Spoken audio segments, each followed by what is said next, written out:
Chapter 13. "Spencer," Cassie hissed, "what are you doing?" He had already disappeared inside the house, so she turned to me. "We can't do this, Diane," she moaned. "What if we get caught?" "If we get caught, we'll tell him we came over for extra math credit," Lenny joked. With a grunt, he raised himself through the open window. "Diane," Cassie whispered frantically, "this is crazy, it really is." I knew Cassie was right. I also knew we could all get in major trouble. But as I said, I felt too excited to be sensible. I was just caught up in the whole thing, caught up by the craziness of it. "Cassie, stay out here if you want," I murmured, and followed the two boys inside. Cassie stood still for a minute before crawling in behind us. "This is a huge mistake," she repeated in a trembling voice. "A huge mistake." Jordan slid in behind her, blinking, waiting for his eyes to adjust to the darkness. "Let's do some damage," Lenny cried happily. He found a switch on the wall and flicked on the light. "No," Spencer cried, and slapped the switch back down. "Are you out of your mind?" he growled. "What if a neighbor sees the light? What if Crowell gets home and sees a light on?" "Yeah, you're right. Sorry," Lenny muttered. We crept around Mr. Crowell's house for a few minutes. The wooden floorboards squeaked and creaked beneath our shoes. Moonlight shone through the living room window, reflecting off the furniture. The living room was cluttered, jammed with electronics. I saw a computer and printer, a big television set, and a nice stereo. Lots of CDs. "Spencer, are we just going to creep around? What are we going to do?" I demanded in a harsh whisper. "It's late. Mr. Crowell could come home at any second." "Let's trash the place," Lenny suggested. Jordan gasped and spun around. "No way," he cried. "We can't trash the place. That's a serious crime, Lenny."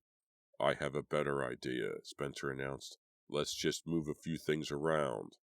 "Huh? What good is that?" Lenny demanded. "It's a great idea," I chimed in. "If we just move a couple of items, Mr. Crowell will know someone was in here. He'll freak out." "Yeah, he'll totally freak," Spencer agreed, "but he won't have any real reason to call the police." It sounded harmless to me. Even Cassie agreed. Spencer crossed the room to the Christmas tree. He pulled the star off the top and set it on the mantel. Lenny snickered. He grabbed an arm of the couch and tugged the couch away until it faced the wall. Jordan switched around a couple of pictures in the hallway. He hung one upside down. Giggling, Cassie tied a pair of window curtains together. Then she turned on the computer. I didn't touch anything. Instead, I explored the rest of the house. Mr. Crowell had good taste. The kitchen was filled with shiny new appliances. Expensive-looking pots and pans hung from hooks in the ceiling. A tall vase stuffed with silk flowers sat on the kitchen table. I walked down a short hallway to check out the bathroom. This room didn't have a window, so I chanced turning on the light by the medicine cabinet. The shower curtain pictured Bugs Bunny and Daffy Duck. I burst out laughing. Nasty Mr. Crowell, a closet cartoon watcher? I couldn't believe it. I left the light on and shut the door behind me. That would give him something to think about. Out in the hallway, the only light came from the moon shining through the living room windows. I trailed my fingers along the wall as I walked, letting my eyes grow used to the shadows. So dark and quiet. I moved along the back hall, found myself in a small bedroom at the back of the house. I should get back, I thought. Why did I wander back here? I can't hear my friends. I started toward the door when I saw the dark figure stretched out on the bed. I saw the long legs first, then the arms sprawled out at the sides. Not moving at all. I blinked hard, trying to force the image away, but it didn't disappear. It remained, black against the dark gray of the bedspread. A man's body, Mr. Crowell's body, stretched, unmoving, on the bed. "Oh!" I had just enough time to cry out before two hands grabbed me from behind. Chapter 14. "Let go!" I managed to cry. I twisted free, spun around, and stared at Spencer. "Sorry," he whispered. "I didn't mean to scare you. I thought you heard me coming. Spencer? On the bed," I choked out. "Mr. Crowell, he's... Spencer moved quickly to the bed. He reached down with both hands and lifted the body easily, and held it up to me. "Huh?" I gasped. It took me a few seconds to realize that I hadn't been staring at a body after all. "Pajamas," Spencer murmured. He balled them up and tossed them back on the bedspread. "Crowell wears black pajamas." "And he spreads them out on the bed?" I cried breathlessly. I felt like such a jerk. I grabbed Spencer's arm. I needed something to hold on to for a moment, something solid. I held on to his arm as he led the way back to the front room. "Where are Cassie and Jordan and Lenny?" I asked. Spencer didn't answer. He moved to the bookshelf against the wall. Headlights filled the front window, then rolled over the wall. I glimpsed Spencer's face glowing white in the stark light. A loud crash from the back made me jump. Jordan and Cassie hurtled down the hall toward us. "It's Mr. Crowell," Jordan called shrilly. "He's back. His car is in the driveway." "We have to get out of here," Cassie squealed. "Now!" I started toward the doorway. Cassie and Jordan were already running down the back hall. I reached for Spencer's hand, but my fingers brushed against something hard and cold. I squinted at him in the darkness. He was carrying Mr. Crowell's CD player. "Spencer, no," I gasped. "That wasn't the plan. We weren't going to steal, remember?" A car door slammed outside. In a second, Mr. Crowell would burst in and find us. We hurtled in the dark to the side window where we had entered. It's shut," I cried. I grabbed it with both hands, pushed hard. It didn't budge. The front door slammed shut. "He's inside," Cassie hissed. Lenny and I both pushed the window frame with all our might, but the window was stuck. I heard Mr. Crowell's light footsteps in the hall, and knew we were caught. Chapter 15. Was Crowell outside the room? If we ran into the hallway, would we bump right into him? We had no choice. We had to take the chance. Our escape route to the side of the house had been blocked. We had to try the kitchen door. "Let's go," Spencer cried. We stampeded after him. I struggled to hear Mr. Crowell's footsteps, his voice, a cough, anything. But the only sounds I could hear were the pounding of my heart and the thud of our shoes on the hard floor as we made our way to the kitchen. A moment later, we pushed our way out the door into the night. The cold wind shocked my hot face. I gasped and forced myself to run deeper into the darkness. Was that Mr. Crowell shouting behind us? Or was it a dog howling at the moon? I didn't stop to figure it out. We ran through the dark, empty yards. We didn't slow down, even though we knew we were safe. We knew we had escaped. As we crossed the street that led to Spencer's block, Lenny let out a cheer. It became the signal for us to celebrate, to whoop and shout and cry out our victory. And still we ran. Will I ever forget the sight of Spencer, his blonde hair flying as he ran full speed, ran, bringing his knees up high, almost strutting, ran with Mr. Crowell's CD player gripped tightly in both hands? No, I don't think I'll ever forget that sight. And I know I'll never forget his grin, his wild, spinning eyes, his crazy expression of excitement, of triumph. Spencer. Spencer. I was still thinking about him minutes later as I crept back into my house and upstairs to my room. I closed the door behind me and started to get undressed in the dark. "Diane?" Mom's voice nearly made me jump out of my skin. "Diane?" She knocked twice on the door. The door started to swing open. I dove from my bed. Somehow I managed to slide, fully dressed, under the bedspread before she poked her head into the room. "Diane, is everything okay? I thought I heard something." I yawned and pretended I'd been asleep. "Mom?" I choked out. "What's wrong?" "I thought I heard someone walking around," she replied. In the darkness, I could see her peering around the room. I'm okay," I whispered, "just so sleepy." "Sorry, dear." A few seconds later, the door closed again. I could hear her soft footsteps heading back to her room. I waited a few seconds longer, my heart pounding. Then I climbed out of bed. A close call, I knew. We'd had a few close calls tonight. I changed into a long nightshirt, but I knew I was too wired to fall asleep. I carried my cordless phone to bed and punched in Cassie's number. She answered after less than a ring. "It's me," I said. "I can't sleep either," Cassie offered, before I could get in another word. "I'm totally crazed." "It was kind of fun," I confessed. "I mean, it wasn't boring." We both laughed. "Not trashing Krauss' house was a good idea," Cassie remarked, "but almost getting caught was a really bad idea." "And once again, Spencer went too far," I groaned. Cassie was silent for a moment. "Yeah, what's with that guy?" she asked finally. "It's like he always has to go one step further than we do, like he always has to top us." "Yeah, I know," I quickly agreed. "It's like one thrill isn't good enough for Spencer. He isn't satisfied unless he does something really dangerous." "Weird," Cassie replied softly. "The whole thing about Spencer is so weird. He used to be so shy. We all used to think he was a joke. Now even Lenny and Jordan think he's great." "That's kind of what scares me," I confessed. "If they see Spencer steal a CD player, I hope they won't want to start stealing too." "Hey, Lenny should be happy," Cassie said. "He got his revenge of Mr. Crowell. That's all he cared about." "I hope so," I replied. Cassie and I chatted for a few minutes more. Then I realized I was starting to feel sleepy, so I said goodnight and hung up. I was carrying the phone back to its base on my desk when it rang again. Startled, I raised it to my ear. "Cassie, what did you forget?" I asked. Cassie can never talk just once. She always calls back at least once or twice. "I saw what you did tonight," a whispered voice rasped, harsh and menacing in my ear. "Huh? Cassie?" I gasped. "I know about your night games, Diane." This was not Cassie. "Brian?" I cried. "Brian, are you back again?" "I know what you stole tonight. I know about your little revenge." "Brian, you're not scaring me," I snapped through gritted teeth. "You might as well give up." I realized I was squeezing the phone tightly. I carefully relaxed my grip. I could hear heavy breathing now, slow and steady. "Brian, is that you?" I demanded. "Is it?" "You'll pay, Diane," came the raspy reply.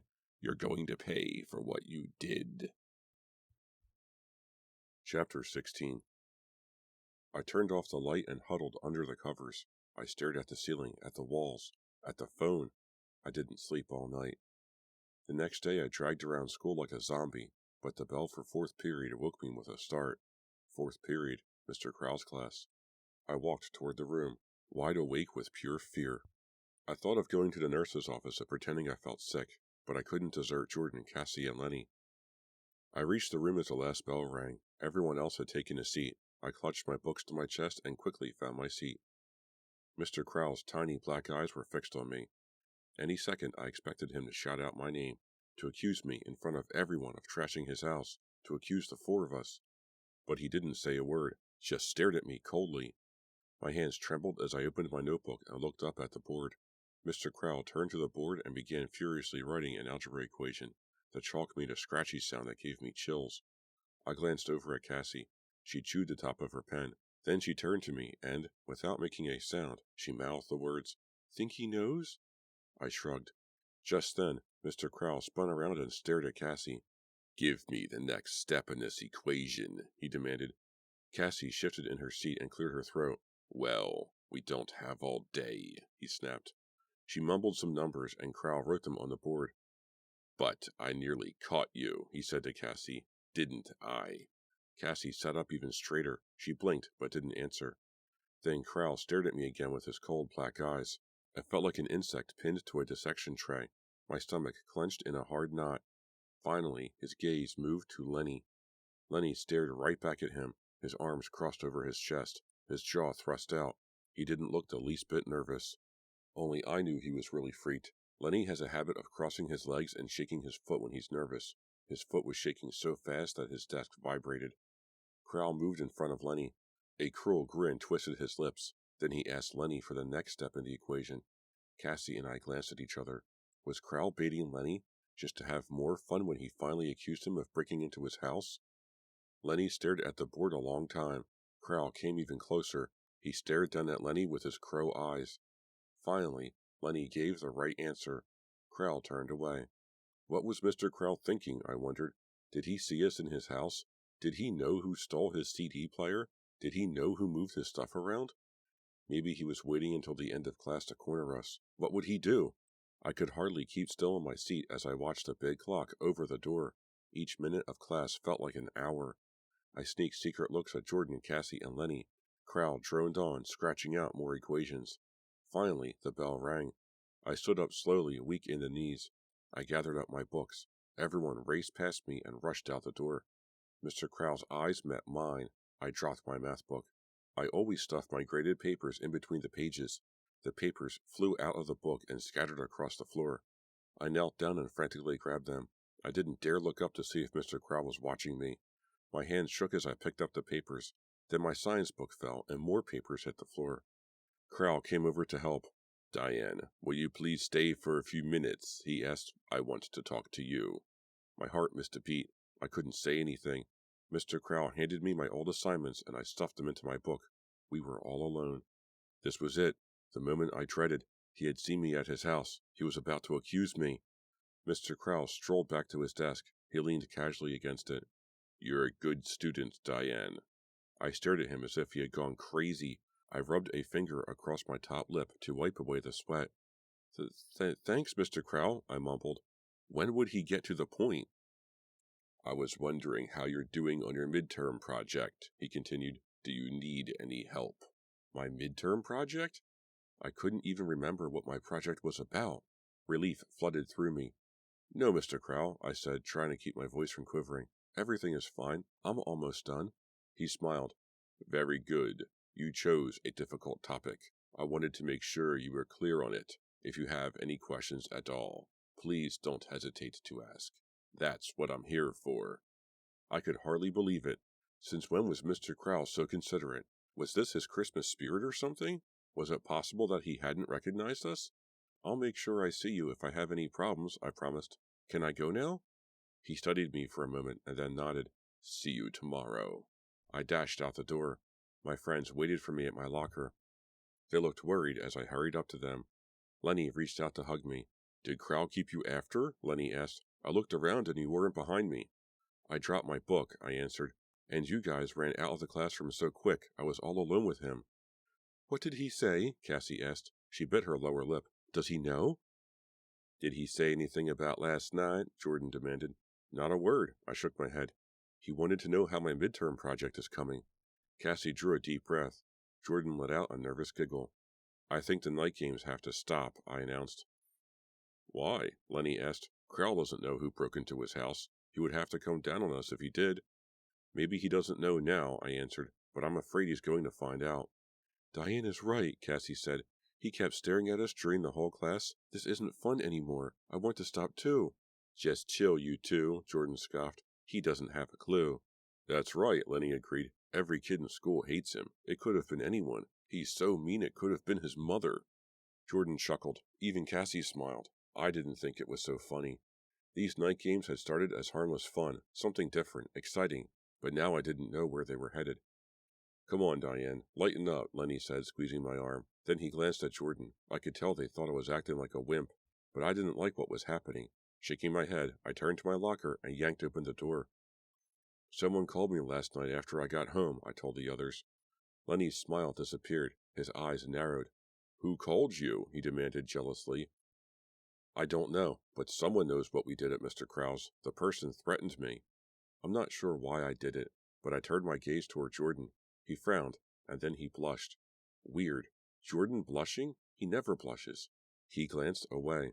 Who would threaten you? Lenny asked. I shrugged. The voice had sounded so familiar, yet I couldn't figure out who it was. Brian came to mind, but I didn't mention him. I knew if I mentioned his name, Lenny would start a fight. This is serious, Diane, Lenny said. If you have even a wild guess, you'd better tell. I know it's serious, I cried. I twisted away from him. That's why we've got to stop. It's just plain stupid to keep doing it. What if the caller phones the police? Lenny frowned. Yeah, I guess you're right, he admitted. If someone is watching us, we have to stop. I think you're getting all bent out of shape over nothing, Jordan scoffed. Diane was threatened, Lenny said in a tough voice. I don't call that nothing. I'm all for stopping, Cassie said eagerly. Well, we need to tell Spencer, I said. Jordan rolled his eyes. Great. He'll think we're all total wimps. Grow up, Jordan, Cassie snapped. Who cares what he thinks? We're the ones who have to face Crowell every day. Fine, Jordan replied. Let's go to his house after school. I met my friends in the parking lot after last period, and we walked over to Spencer's house together. Lenny knocked on the front door and rang the bell. No answer. Doesn't look like he's home from school yet, Jordan said. He's probably hanging out with someone interesting over at St. Anne's. You mean someone like a girl? Lenny scoffed. Spencer? Give me a break. Hey, it could happen, Cassie replied with a little smile. Spencer is pretty cute now, not like he used to be. Jordan chuckled. Well, he's not fat anymore, but he's still weird looking. He is one ugly dude, Lenny agreed with a harsh laugh. The two guys cracked up and Cassie made a face at them. I guess we can't talk to Spencer now, I said. Let's just tell him tomorrow. I had dinner at Cassie's house and stayed to study for our vocab test together. By the time I left, it was nearly 9 o'clock. The day had been cold and overcast. After dark, the mist from the river floated up into the town. A light snow fell. I walked home from Cassie's house all the time. I usually don't mind being out all night, but tonight I felt nervous. I found myself thinking about the phone call, the raspy voice, the knowledge that someone had followed me, watched me when I didn't even realize it. Was someone watching me now? I glanced quickly over my shoulder. Out of the corner of my eye, I saw something, or someone, moving out of the shadows. Then I realized that it was only a mailbox tilting in the wind. Get a grip, Diane, I scolded myself. You're freaking out over a mailbox. I took a deep breath and kept walking. Down 2 more blocks and left at the stop sign. I told myself I was acting stupid, but I couldn't shake off the feeling of being watched. I sensed someone close behind me, hiding in the misty shadows. I turned down my street. My house came into sight. A warm yellow light shone in the front windows. I started past our neighbor's yard. Thick boxwood hedges lined the sidewalk. I remembered how I hidden them when I was a little kid. They were so thick no one could find me. As I walked past, a hand shot from the hedges and caught my wrist in a strong grip. Fingers dug hard into my skin. I screamed. My books flew out of my arms as I twisted to loosen the grip. The hand tightened, twisting my arm up behind my back. I couldn't move. I opened my mouth to scream, but a hand clamped down over my mouth. Diane, what's your problem? The attacker cried. It's only me. Brian? I took a gulp of air. Only Brian. Finally, the grip of my wrist relaxed. I yanked my arm away and spun to face him. Brian ran a nervous hand through his thick brown hair. My fear slowly drained away, replaced by anger. Are you crazy? I snapped. I want to talk, he answered. Please. Were you following me? He glanced away, then back. Yes, he murmured. I saw you go over to Cassie's tonight. I came here to wait for you. First your phone calls, and now this? I asked. What is your problem? He gazed at the ground. Why don't you give me a chance? I waited out here all night in the snow just to see you. Well, I'm so sorry you had to hang around, I replied nastily. I turned away from him, but he followed me. I won't leave until you talk to me, he insisted. Go get a life, Brian, I snapped. I don't want to go out with you. How many times do I have to say it? We could try again, he pleaded. Brian stepped toward me and raised his hands. Oh, come on, I won't hurt you, he said. You must know that. Go away, I insisted. You deserve a better guy than Lenny, he whined. And I suppose you're the one I need, huh? You need someone to protect you, he insisted. I stared at him in shock. Protect me? From what? Lenny is a hothead. He'll get you mixed up in something bad. I know what I'm talking about, Diane. How much did he know? Had he been the one following us last night after all? You don't know anything, Brian, I snapped. Why don't you just leave me alone? I'm not getting back together with you, and I've had enough of your threatening phone calls. A confused look crossed Brian's face. He shook his head. Huh? Threatening calls? He asked. Stop lying, I yelled. You've been spying on me. You've been watching me and my friends, and you called me and threatened me. What are you talking about? He cried. I only called you once, and I didn't threaten you, Diane. What are you so upset about? Forget it, Brian, I said. Stay away from me. I turned to run, but his strong hands closed on my arms and turned me roughly to face him. I want to talk, he insisted in a menacing voice. Why don't you just talk to me? My anger dissolved. Fear flooded through me. His grip felt so strong, like a vice. I gasped and tried to pull away. He squeezed harder. Let go, Brian, I begged. You're hurting me. Let go. What are you doing? Chapter 17. Brian, let go, I cried. The bright headlights of a passing car flashed on us. Brian jumped and his grip on my arms loosened. I jerked away from him. Stay away from me and my friends, I said. Brian stared at me for a second. Then he turned and ran up the block. I watched him disappear into the darkness. My heart pounded against my ribs. I took a few shaky steps and turned into my driveway. I let myself in the side door and stepped into the kitchen. The house seemed very quiet. I found a note on the kitchen table for my parents. They were at a community fundraiser for the evening. Perfect, I thought. I have the house to myself. After all that had happened in the last couple of days, I needed time alone to relax. I grabbed a diet soda and strolled into the den. I stretched out on the sofa and grabbed the TV remote. But before I turned on the set, I heard a loud knock on the front door. I froze. Brian again? Couldn't he take a hint and give up? Another knock, louder. I stomped to the door. What do you want? I yelled. Diane, it's me. Open up, I heard Lenny call. I flung open the door. Lenny stared back at me. I could tell he was upset. I need to talk to you, Di, he said breathlessly. I pulled him into the house. What's wrong? I asked. He glanced around. I didn't see your dad's car. Are your folks home? No, they're at some dinner, I replied. Come sit down. You look terrible. He followed me silently into the den. We sat on the sofa. I touched his arm and felt him shaking. "What happened?" I asked in a low voice. He leaned forward and rubbed his hands across his face. "Crowell called my parents and told them why I was kicked off the team." "Oh, Lenny, why?" "My dad said he did it to help me learn responsibility," he answered. "Do you believe that?" "Bad scene with your parents?" I asked. "The worst," he admitted. "I'm in major trouble. My mom kept saying I couldn't get into college with my terrible grades." "They're worried about you," I said gently. Lenny nodded. "I know. I'm not angry at them. I just wish Crowell had given me a chance to talk to them first. Now they won't listen to anything I say. They didn't even give me a chance to explain. That jerk." Lenny picked up a pillow from the couch and pounded it with his fist. "I'm in trouble now, big time, all because of him." I tried to come up with some comforting words, but I didn't know what to say. I had seen Lenny upset before about getting into trouble with his folks, but never this bad. Lenny sat back and studied me for a second. "I need to tell you something, Diane," he whispered. "Something that no one else knows." "What?" I asked. He stared down at the sofa pillow in his hands. He set it aside. Then he spoke quickly.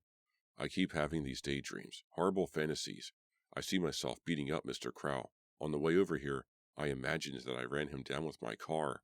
I swallowed hard. That didn't sound like Lenny. Yes, he definitely had a bad temper. But would he really beat up a teacher? No way. "Lenny, you have to try to talk to Mr. Crowell," I told him. "Tomorrow. It will get worse if you don't. We still have over half the school year left." He scowled at me and didn't say anything.